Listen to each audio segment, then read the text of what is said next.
시국TV입니다. 오늘은 샹그릴라 대화에 대해서 한번 말씀을 나눠볼까 합니다. 최근 이종섭 국방부 장관이 참가하고 돌아왔죠.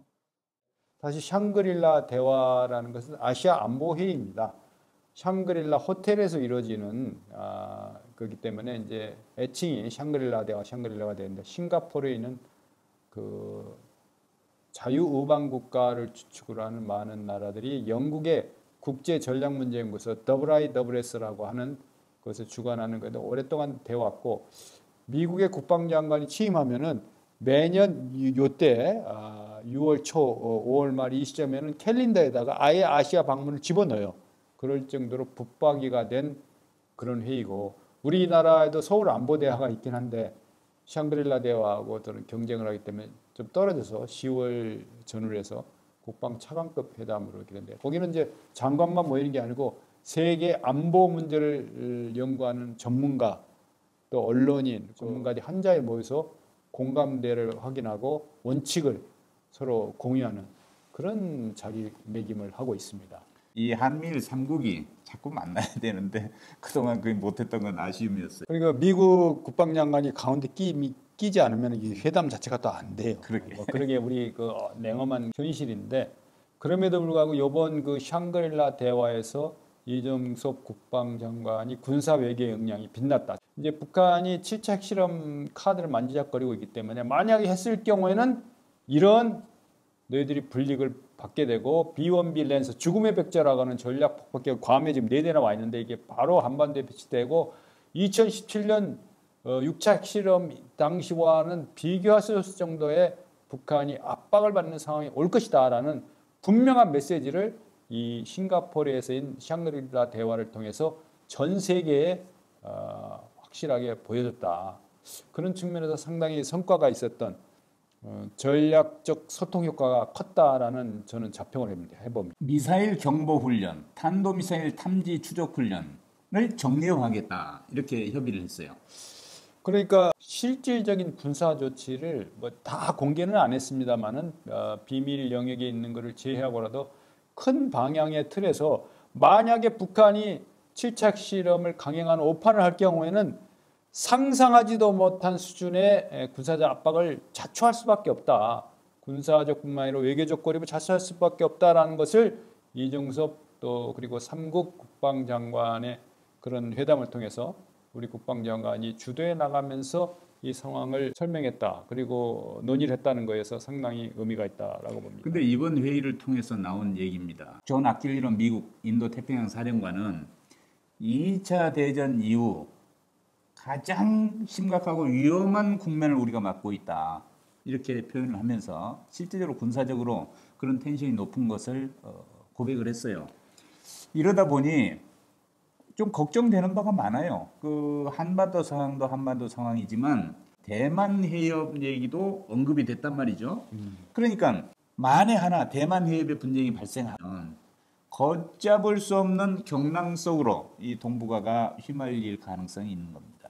샹그릴라 회의에 가서 그 싱가포르에서 한반도 상황을 보면은, 싱가포르에서 대만 상황을 보면은 저도 한 서너 번 참석을 했는데, 거기서 보면 외국의 전문가들이나 외국의 여론, 저널리스트들은 한반도 문제를 이렇게 심각하게 보고 있구나.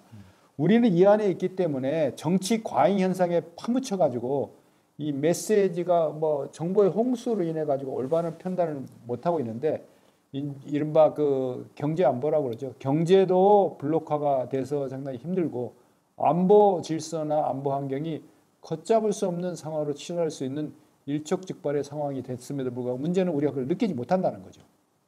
근데 이번에 다행히도 한중 국방장관 회담도 이루어지고 북한의 잘못된 오판이 초래할 여러 가지 경고음을 보냈다는 것에 대해서 상당히 의미가 있었다라고 봅니다.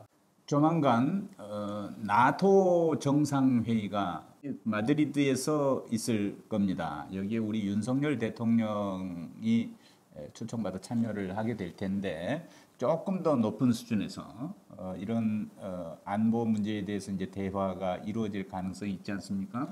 그러니까 나토 회원국이 아닌데 비회원국으로 초청받은 나라가 우리 대한민국과 일본, 뉴질랜드 그런 정도 수준이거든요. 그래서 우리나라 언론이라든가 이 유력 여론 주도 계층에서는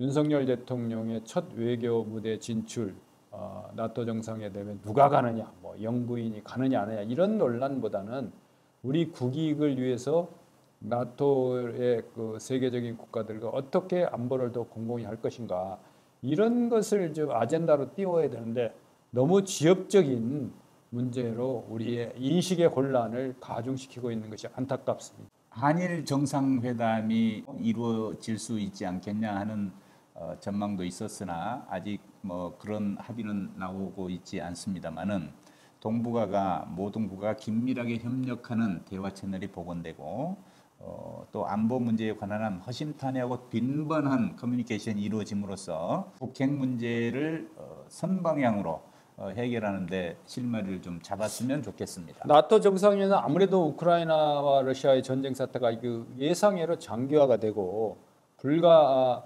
뭐 한 달이면 끝날 것으로 예상했던 많은 전문가 예측과 벗어나게 사실상 많은 나라들이 무기를 대주는 형태로 불쏘시개 같은 무기 공급 그런 행보도 보이기 때문에 이번 나토 정상회에서 아무래도 우크라이나 사태가 주요 이슈가 되면서 한반도 핵 문제나 미사일 문제가 이른바 백버너 현상 중요한데 당장 급하지는 않아. 그렇기 때문에 주요 글로벌 리더 국가들이 이 문제를 관리 모드로 지금 전환하지 않을까라는 우려도 많이 제기되고 있습니다. 네. 해결해야 되는데 일단 관리 모드로 당면 현안으로 부각되지 않도록 하는 그런 전략적 이해관계를 공유할 가능성도 크다라고 봅니다. 나토는 그동안 역외로 진출하는 문제까지 늘 고민해 왔거든요. 그래서 나토 정상회의에 우리 정상이 이제 초청받아 가는 것은 그런 각도에서도 의미 있는 일이긴 합니다. 그런데 이제 이것을 경계하는 그 러시아 측의 시각들도 그동안 꾸준히 제기되어 왔고, 그런데 우리는 국가 전략 차원에서 신중하게 그와 같은 상황들을 모두 다 고려하는 외교전이 되었으면. 국제 무대에서의 그 기자들의 질문 공세나 그런 것은 단문으로 한 줄짜리 단문 형태로 대답하기에는 너무 복잡하고 얽히고 설킨 게 많기 때문에 이거야말로 국익 차원에서 신중한 행보가 이어져야 된다 이렇게 생각이 됩니다. 예, 오늘은 샹그릴라 대화를 마치고 돌아온 이종섭 국방부 장관 그리고 그 이어서 국제 외교 무대에 데뷔하게 될 우리 대통령의 행보에 대해서 말씀 나눠보았습니다. 샹그릴라 대화처럼 서울 안보 대화도 크게 홍보되고 우리가 세계 안보의 중심 최전선 서울에서 서울 안보 대화도 성황리에 이제 코로나도 끝났기 때문에 성공하는 그런 금년도 서울 안보 대화를 기대해 봅니다. 대단히 고맙습니다.